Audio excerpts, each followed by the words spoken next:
आज अगर आप 13-0 से इनको हरा दो, 13 की 13 सीटें इसको दे दो, तो ये 13 हाथ बनेंगे भगवंत मान के, ये 13 हाथ बन के दिल्ली के अंदर जाके बीजेपी से लड़ेंगे और केंद्र सरकार से लड़ेंगे।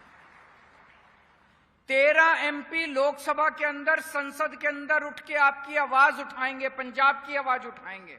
मैं आपसे पूछना चाहता हूं, आज भी 13 सांसद, पंजाब ने 13 सांसद, 13 एमपी भेजे हुए लोकसभा के अंदर,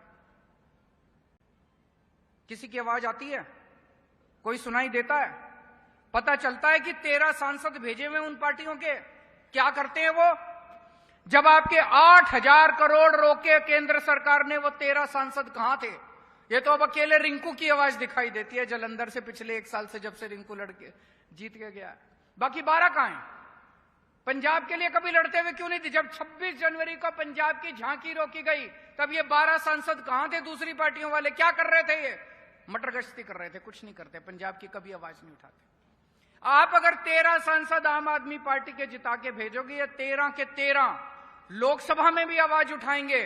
और अगर आपका कोई काम रुकेगा, अगर रूरल डेवलपमेंट फंड का रुकेगा, तो उस मंत्री के घर जाके, उसके दफ्तर के अंदर जाके बैठ जाएंगे, हटेंगे नहीं जब तक आपके पैसे रिलीज नहीं होंगे। एमपी तो किसी भी मंत्री के घर जा सकता है, एमपी तो किसी भी मंत्री के कमरे में जा सकता है। तो अगर आपने 13 एमपी आम आदमी पार्टी के जिता दिए, ये 13 के 13 इनकी नाक में दम कर देंगे। और ये 13 नहीं होंगे, 13 आप जिताओगे, 4 दिल्ली से आएंगे, कुरुक्षेत्र से भी हम जीत रहे हैं, गुजरात से भी जीत रहे हैं, असम से भी 20 एमएलए, 20 एमपी हमारे हो जाएंगे लोकसभा के अंदर, और 10 राज्यसभा।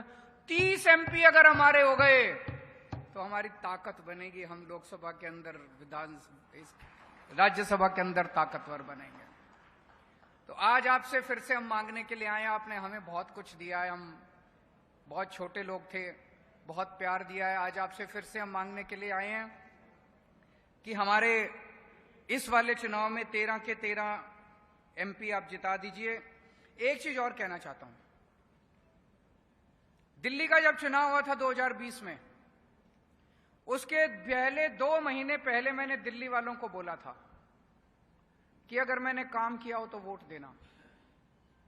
आज वही कॉन्फिडेंस और वही विश्वास लेके मैं पंजाब के लोगों को बोल रहा हूं। 2 साल हुए हैं अभी, 2 साल के अंदर पंजाब के जिस शख्स को ये लगता है कि हमने 2 साल में काम